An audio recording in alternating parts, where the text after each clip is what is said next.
This segment of Panther Sports Talk is brought to you by Lincoln Savings Bank. At home in Iowa, at work for you.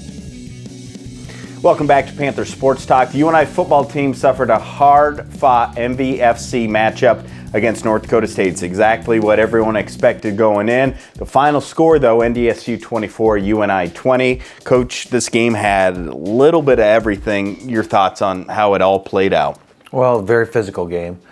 Their game plan was to just get in basically a goal line offensive set and try to outsize us and pound it at the line of scrimmage.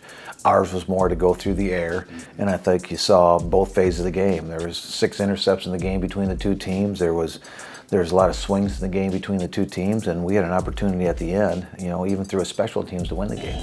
Let's start at the beginning and kind of talk about the scoring. The Bison scored first off of Eli's first interception of career. It was a tough thing just because of where NDSU started their drive, real close to that red zone. Well, yeah, their two turnovers created a great opportunity for them to score because they were so close to our end zone when they got possession of the football, and in particular the first one, they were inside the 50-yard line, and then they gained momentum from that first intercept.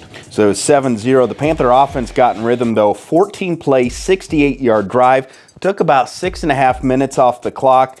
A 30-yard field goal, good to get points out of a long, sustained drive there. Get on the board. Well, and that's what you take from the game is that we had a lot of young players. That's a young offense for the most part, but they drove the field against a good defense, kept their composure, kept their poise, took the shots as far as taking their best shots off North Dakota State, and really made a real nice drive and took the 3 points.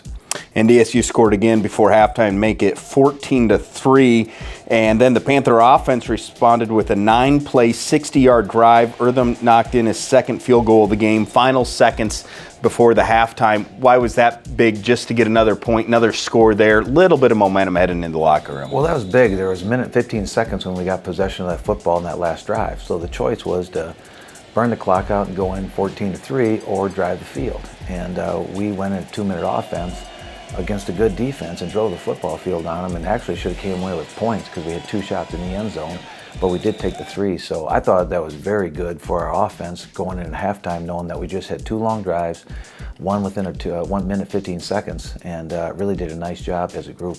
Your coaching staff, you're so good at making halftime adjustments. What were things that you wanted to maybe do a little differently in that second half? Well, wanted to clean up. We weren't stopping the run good enough where you felt like you had control of the game. The run.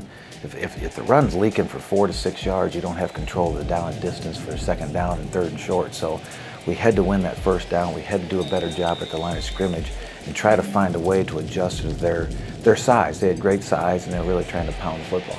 NDSU does score a touchdown coming out of halftime, but then Panthers offense got a nice spark there. Eli found James for a 17-yard touchdown. It was a big drive and a nice capitalization on that play specifically. Again, that's what I was pleased with our offense. We made long drives. We made drives that you could just see, systematic drives of getting the football underneath coverage, over the top of coverage. Very good throws, very good protection, and good execution. So it was actually the turnover that Malcolm got in the fourth that kind of swung the momentum on our side, and then that drive to score the touchdown gave all the momentum to us. It was a tight game heading into the fourth quarter. We'll be back to recap the fourth quarter with Coach right after this.